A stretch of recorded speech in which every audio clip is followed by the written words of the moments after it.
सभी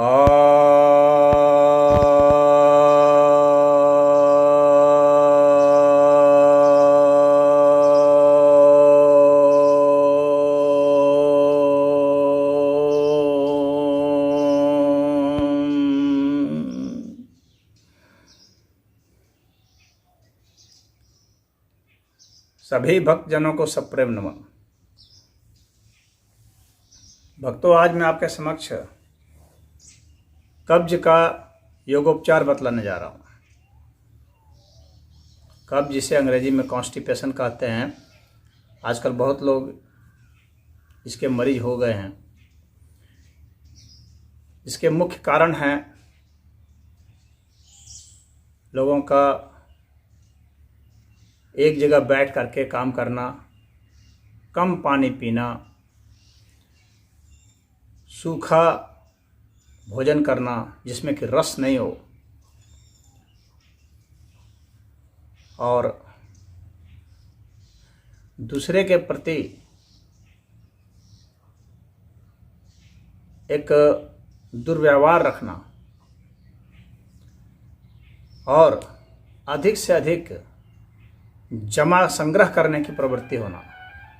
ये मनोवृत्ति बता रहा हूँ, अधिक से अधिक संग्रह करने की प्रवृत्ति और उसे हजम न कर पाने की प्रवृत्ति। जो हम जमा करते हैं उसे जब हम नहीं भोग पाते हैं सही ढंग से, तो ये रोग बनता है। और जमा जब ज़्यादा कर लेते हैं, दूसरे का हक छीन करके कर लेते हैं, तो ऐसा होता है।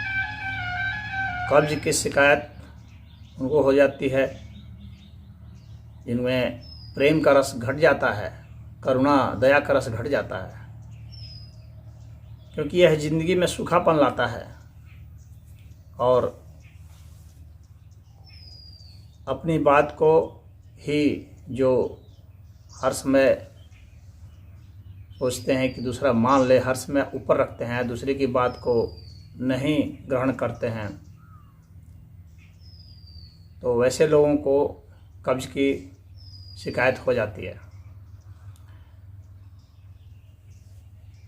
कितना खाना चाहिए, किस समय खाना चाहिए, कितना पीना चाहिए, किस में पानी नहीं पीना चाहिए, इनका भी जो ख्याल नहीं रखते हैं, उनको ऐसा हो जाता है। तो सबसे पहले बताऊं कि कब्ज के लक्षण आपको कैसे पता चलेंगे। एक तो मल जो है जब सूखा सूखा है तो पता चलता है कि यह कब्ज है। दूसरा, आपको मल विसर्जन करने में यदि 2 मिनट से ज़्यादा समय लगे तो आप समझो कि आपको कब्ज की शिकायत हो चुकी है। 2 मिनट से ज़्यादा मल विसर्जन में समय नहीं लगना चाहिए। एक जगह आप आधा घंटा तक बैठ करके आप टट्टी नहीं कर सकते। और कितने लोग तो लैट्रिन में बहुत देर तक बैठे रहते हैं। ये सब कब्ज के कारण है। जो लोग ठंडा पानी पीते हैं उनको भी ये कब्ज की शिकायत हो जाती है, क्योंकि शरीर की गर्मी को वो पानी सोख लेता है और शरीर का ठंडा हो जाने से पतड़ियाँ सिकुड़ जाती हैं। तो ठंडा पानी पीने से बचना चाहिए, नहीं पीना चाहिए। बर्फ़ वगैरह जो लोग खाते हैं, आइसक्रीम बहुत ज़्यादा खाते हैं, वैसे लोगों को ये शिकायत हो जाती है। जो ऐसा भोजन लेते हैं जिसमें फाइबर नहीं होता है, रेशे नहीं होते हैं, तो रेशा तत्व की कमी से भी यह हो जाता है। जैसे आलू का छिलका छील करके फेंक देते हैं, आलू खा जाते हैं, ये गड़बड़ है। छिलका सहित खाएं आलू, छिलका को धो लें, साफ़ करना अच्छा से, छिलका सहित खाएं, क्योंकि वह जो है उसमें बहुत मिनरल भी होते हैं, फाइबर भी होते हैं। इसी तरह से गाजर है, मूली है, ये सब अपने भोजन में शामिल करें। और साग शामिल करें। साग बहुत अच्छा दस्तावर होता है, वह आपके पेट को एकदम साफ करेगा। तो प्रतिदिन कुछ न कुछ साग अवश्य खाएं, इस चीज़ का ध्यान रखें। अलग अलग खा सकते हैं, बथुआ का है, चाहे चने का है, पालक का है, सहजन का साग है, या मेथी का है, बहुत तरह के साग आते हैं, चौराई की साग है। तो ये साग खाएंगे तो कब्ज की शिकायत एकदम दूर रहेगी। अब मैं आपको बताता हूँ कि आपको कब्ज के लक्षण कैसे होंगे। पहला है कि आपको बता दूँ कि जिनको कब्ज की शुरुआत होती है तो शारीरिक लक्षण में क्या है कि धरण उनका डिग जाता है, यानी नाभि से निप्पल तक की जो नाप है वह बिगड़ जाती है। दोनों तरफ, बाएं तरफ और दाएं तरफ, नाभि से लेकर के बाएं तरफ और दाएं तरफ दोनों तरफ जो है, अगर आप देखते हैं, अगर नापते हैं, स्केल से नाप लें, देखें कि एकदम एग्जैक्ट सही है तो इसका मतलब आप सही है। अब आपको ना कब्ज होगी ना डायरिया होगा, पत्ती टट्टी भी नहीं होगी, सही होगा। दूसरी बात है कि अगर धरण डिग गया है तो धरण का उपचार भी मैं बता देता हूँ। कई उपचार हैं, इसमें से आप कोई भी एक आजमा सकते हैं या 2-3 भी आजमा सकते हैं जब तक ठीक नहीं हो जाए, क्योंकि जब यह ठीक नहीं होगा तब तक बाकी कोई चीज़ काम नहीं आएगा। तो एक है कि नाभि के ऊपर जो है आप दीपक जला लें और फिर उसको ग्लास से या लोटे से ढक दें। जब दीपक बुझ जाएगा तो वहाँ इवैक्यूएशन जैसा हो जाएगा। अब उसको जब आप निकालेंगे तो आपका धरण ठीक हो जाएगा, नाभि सही जगह पर हो जाएगी। ऐसा 3-4 बार आप करें। दूसरा है कि आप लेट जाएंगे और पेट के बल लेट जाएंगे, सॉरी पीठ के बल, और इसमें दूसरे आदमी की ज़रूरत पड़ेगी धरण ठीक करने में। और जो जब लेट जाएंगे तो दोनों सीधा सीधा लेटेंगे तो दोनों पैर के अंगूठे को देखेंगे। जिस पैर का अंगूठा छोटा होगा उस पैर के अंगूठे को खींचेंगे, खींच करके उसके बराबर लाएंगे। अगर धरण डिगी होगी तो अंगूठा निश्चित ही एक छोटा और एक बड़ा होगा, और जो बड़ा अंगूठा है उसके लिए उस पैर के घुटने में मालिश करेंगे ऊपर की ओर, तो हो सकता है कि वो अभी थोड़ा छोटा हो जाए, और इसको खींचेंगे तो वो दोनों बराबर हो जाएंगे। और एक विधि और है, उसमें भी दूसरे की ज़रूरत पड़ेगी कि आप यह जो है अंगूठा और अनामिका, इन दोनों को ऐसे करके यहाँ से बांध लें, खूब टाइट बांध लेंगे। और हाथ को इस तरह से बैठेंगे, इस तरह से बैठ के हाथ को ऐसे रखेंगे, इस तरह से यहाँ बांधा हुआ रहेगा, और यहाँ पर लात रख करके कोई दूसरा आदमी यहाँ पर उंगली घुसा करके और इसको खींच देगा ऊपर से, तो आवाज़ आएगी, पट से आवाज़ आएगी, दोनों से पट से आवाज़ आएगी, मतलब सही है। फिर इस हाथ में बांध लेंगे इसी तरह से, यहाँ पर लात रख करके फिर इसको खींच देंगे ऊपर, तो पट से आवाज़ आएगी, इसका मतलब कि सही है। अगर आवाज़ नहीं आती है तो ऐसा 2-3 बार आप कर सकते हैं। और योग में जो उसको ठीक किया जाता है वह मैं आपको बता देता हूँ। उसको जानु भालासन कहते हैं। जानु भालासन करने से आप अकेला ही हैं, क्योंकि बाकी जो क्रियाएं हैं उसके लिए तो दूसरे चाहिए। जानु भालासन से आप धरण ठीक कर सकते हैं अकेला ही, और जानु भालासन कब्ज को दूर करने में सबसे महत्वपूर्ण आसन में से है। तो जब मैं आसन बताऊंगा तो उस वक्त जानु भालासन बताऊंगा, तो आप उस वक्त देख लेंगे। प्राकृतिक चिकित्सा के तहत यह है कि आप पानी पिएंगे, पानी में आप थोड़ा नींबू मिला देंगे और थोड़ी सी शहद, और बैठ करके काग आसन में पिएंगे। जब सुबह आप टॉयलेट जाएंगे तो उसके पहले काग आसन में पिएंगे। और देखिए ये काग आसन है, इसमें पंजे के बल पर बैठ जाते हैं और पानी पीते हैं। हल्का कुनकुना पानी होना चाहिए, और उसमें आपको नींबू और शहद थोड़ा डाल देना है, और इस तरह से बैठ के पिएंगे। जब आप पी लेंगे, टॉयलेट जाने के पहले आपको जो करना है वह मैं आज भी बता रहा हूँ, वह आसन। तो ये काग आसन है। दूसरा, आप खड़े हो जाएंगे और ताड़ासन करेंगे।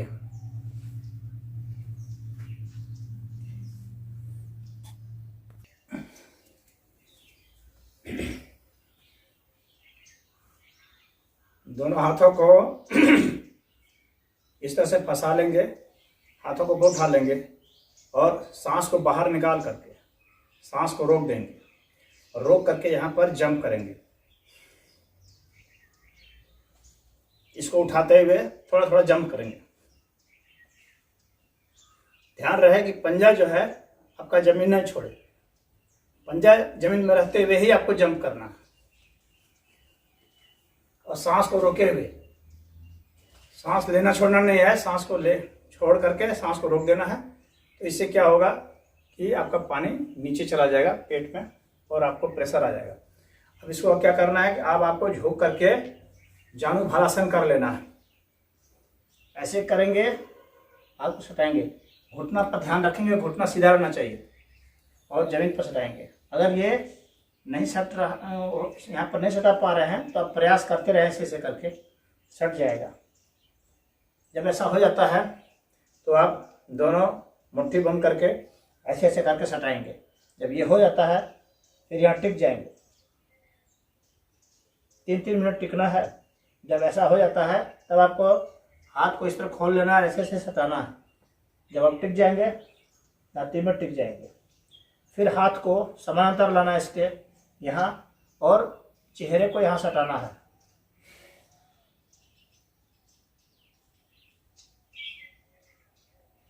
सारा ध्यान घुटने पर रहना चाहिए। अब दोनों पैरों को फैला लेंगे, हाथों को फैला लेंगे और पीछे रखेंगे, पेट पीछे।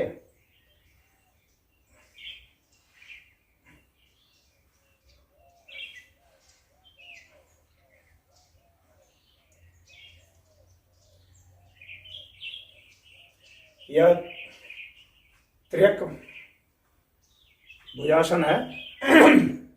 अब इसके बाद आप पुनः ऐसे बैठ जाएंगे कागासन में और फिर पानी पी लेंगे, फिर इन्हीं क्रियाओं को दोहराएंगे। जब आप टॉयलेट में जाएंगे तो वहाँ पर आपको मलासन करना है। मलासन देख लीजिए, इस तरह से बैठ गए, पंजे के बल पर बैठ गए और दोनों हाथों को जोड़ लेंगे और केहनी से ढकेलेंगे दोनों पैरों को इस तरह से। और इस पोजीशन में आपको मल विसर्जन करना है।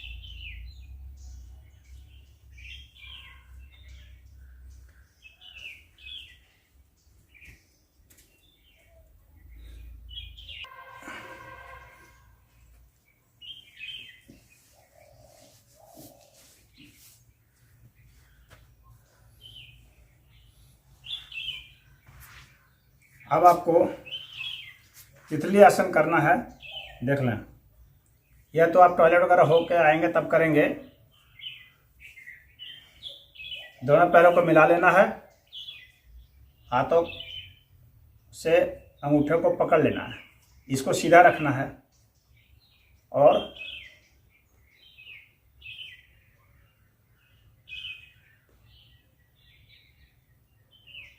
इस तरह से पैरों को हिलाना है 3 मिनट तक। इसके बाद दोनों पैरों को समानांतर फैला लेंगे, भू नमनासन। दोनों अंगूठों को पकड़ लेंगे, सर को सटाएंगे जमीन पर।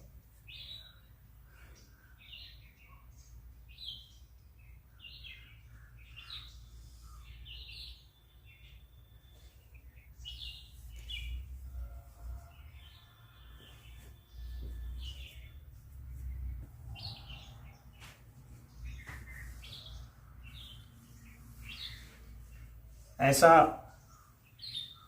3 मिनट तक रहना है। अर्ध मत्स्येंद्रासन।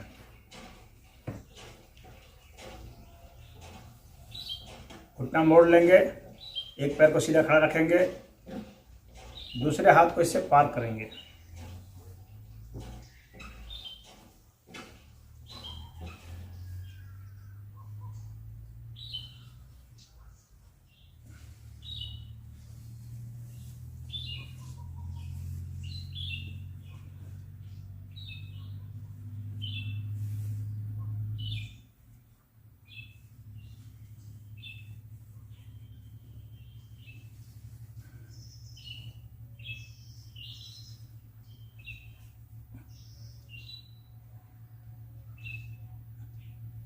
अब इस हाथ से पीछे जांघ को छू लेंगे।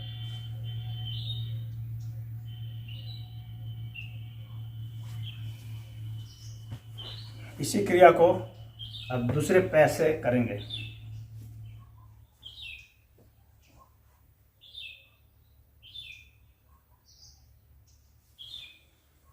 तीन 3 मिनट तक करना है। अब इसके बाद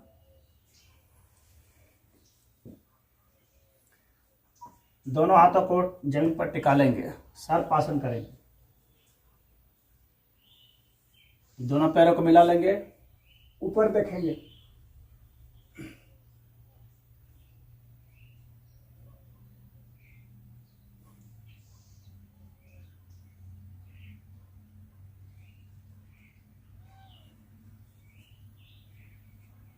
इसके बाद उष्ट्रासन करेंगे।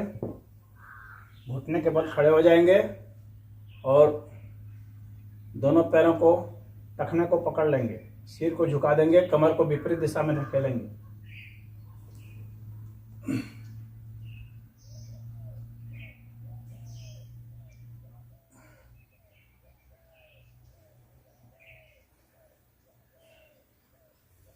अब इसके बाद नाभि हस्त शलभासन करेंगे। दोनों हाथों को नाभि पर रख लेंगे और दोनों पैरों को ऊपर उठा देंगे।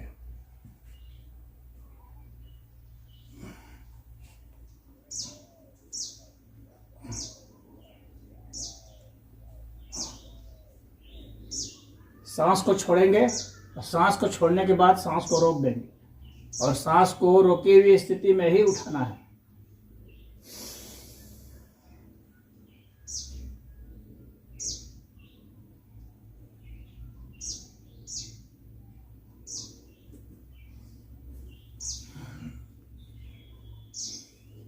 तीन मिनट तक करेंगे।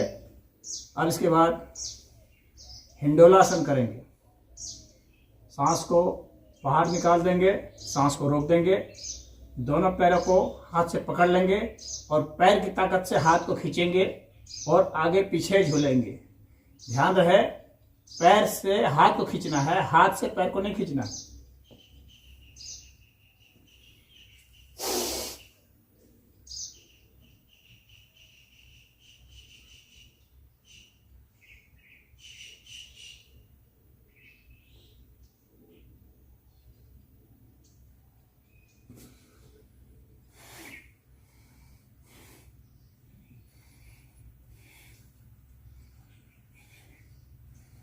अब हलासन करेंगे। पीठ के बल लेट जाएंगे और दोनों पैरों को पीछे ले जाएंगे। घुटना सीधा रहेगा, हाथ जमीन पर। सांस छोड़ करके सांस को रोक देंगे और तब पैर को ले जाएंगे।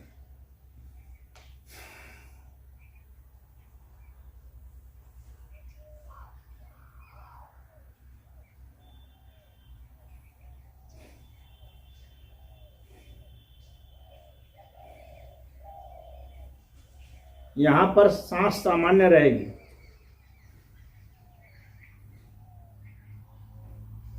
तीन मिनट तक रहने की कोशिश करनी है।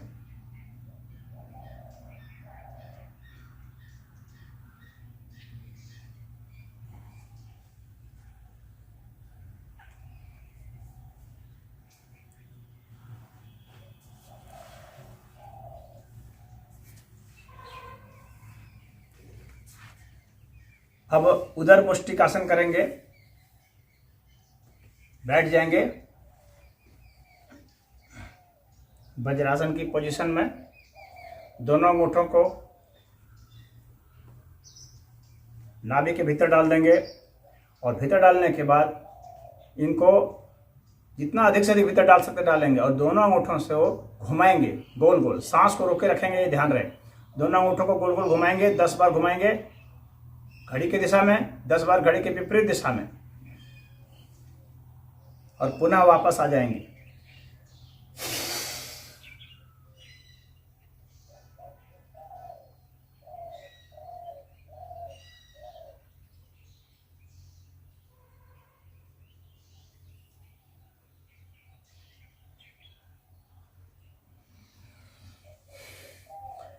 ऐसा ऐसा मैंने एक सांस करके दिखाया आपको, आपको 10 सांस तक करना है।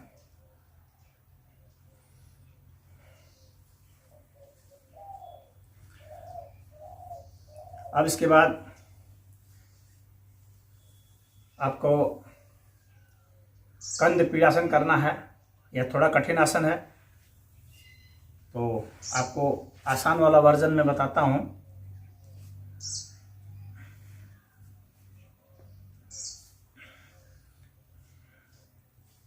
इन दोनों पैरों को सटा करके और इसको कोशिश करनी है यहाँ पर सटाने की। ये आसान है, एक जगह देखेंगे, निगाह एक जगह रहेगी, दोनों हाथों से इसको थाम लेंगे और इस तरह से सटाएंगे।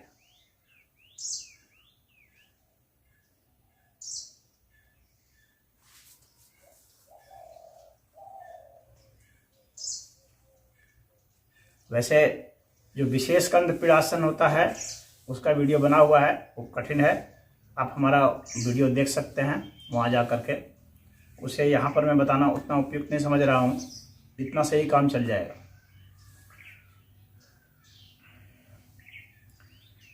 अब इसके बाद आपको सूर्य नमस्कार करना है। सूर्य नमस्कार एक सामान्य होता है, एक विशेष होता है। मैं आपको विशेष वाला ही बताऊंगा क्योंकि वह ज़्यादा लाभकारी है, उसमें स्टेप्स कुछ ज़्यादा होते हैं। तो उसमें खड़े होकर के करना है। एक आसन में उसमें सांस लेना है, दूसरे आसन में सांस छोड़ना है। एक बार सांस लेंगे, एक बार सांस छोड़ेंगे अल्टरनेटली। तो इसी का ध्यान रखेंगे।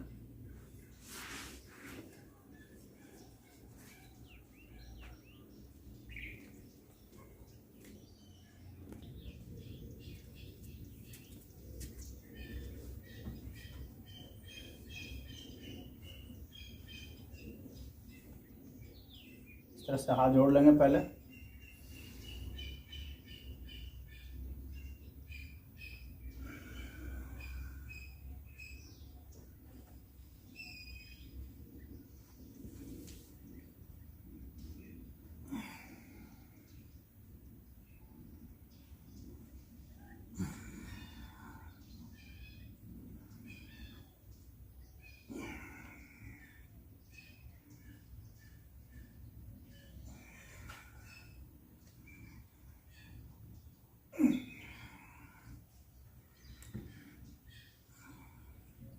अब इसी को दूसरे पैर से भी करेंगे।